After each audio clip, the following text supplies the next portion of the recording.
say this, I'm gonna be quiet.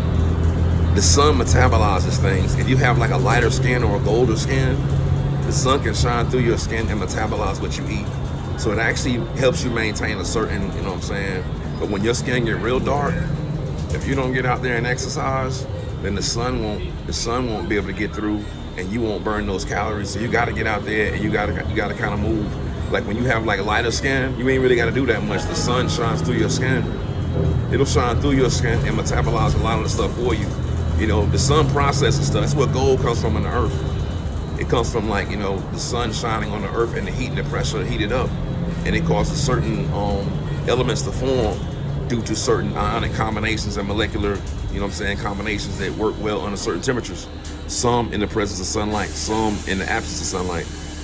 Like I said, I don't know that much about it, but as it is though, I realize that, you know, I do better to kind of like, I don't know, like I say, I don't try to stay out of the sun.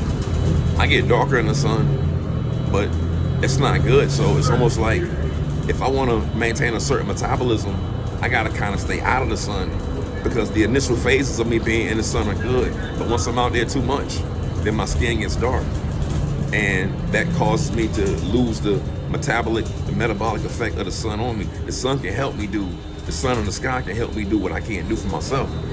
And it causes all the food to grow. And that's why, like in the cities, that's what Cain messed up at. He thought that he was in control of what grew from the ground. He didn't realize that it was the sun in the sky and the rain that comes down. That's what controls that.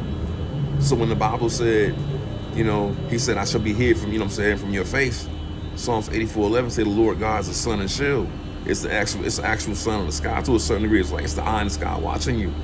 So sometimes when there's a lot of cloud cover, sometimes people do certain things. They can even try to control the weather to a certain degree, so that whatever is being done, they try to hide it from the sun. And the sun is like, no, I'm gonna shine through the clouds, or I'm gonna do, you know, what I gotta do to, you know what I'm saying, allow, you know, myself to be able to see down what's on the earth. That's why he said, let me go down and see if it's all according to the cry of it. And then too, you know, it's not only that, you know what I'm saying, so much the fact that, you know, these days, it's just like, I don't know, man, there's a lot of artificiality and stuff, but when you eat vegetables and stuff, that allows you to absorb the sun. Nothing absorbs the sunlight better than green vegetables and things that grow from the ground, especially green stuff. So, I mean, I've been thinking about it to a certain degree, but I mean, it's almost like, it really is the best thing, you know? And they're different, you know what I'm saying? What is it? It's like the Salvation Army. The Salvation Army and places that they have food at, you know, certain food banks. And it used to be that I used to complain about the vegetables, you know what I'm saying? I gotta find some food banks. And when I find these food banks, I'm gonna try to hit them up. But I don't even like eating canned goods, because, I mean, everybody can't eat canned goods. They got preservatives in it. So it's like, whatever they put in the canned goods to preserve it, it preserves it in your body too. Your body can't break it down. That stuff is not meant to break down. And that's why they put it in the food that's being shipped. Ain't nothing like fresh produce. Fresh produce out the ground, you know what I'm saying? It's easier to eat meat. Meat is cheaper than vegetables. You know what I'm saying? And that's why I know it's a catch to it. You know? Ain't nothing free. And whenever sometimes the best stuff in life is really free. But it would be nice to have a garden, to plant a garden or something. You know what I'm saying? Somewhere you can just, you know what I'm saying? And then that brings back, like, you know, awareness of cultivation of the land. You know, that's why I realized, like, I mean, I'm about to start trying to look out, like, you know, to what's going to get. The city is not good. There's too many people in the city competing for the same resources. And then once certain people who don't have positive intentions or good intentions find out that people are competing for certain resources, they'll actually funnel their energy and funnel their actual efforts in directions of mass amounts of people. And they'll try to use it to their benefit, like, oh, I know everybody's coming here for this, so let me use this to work to my advantage. And their intentions are not truly good.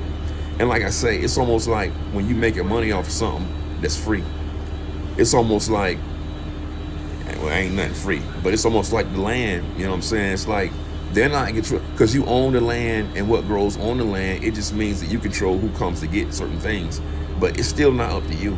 And the land too can be cursed. You know, if somebody sees it and they see what's going on, they be like, yo, they can curse the land. I'm not one to do that, and I don't know how it's done, but I know Yeshua cursed the fig tree.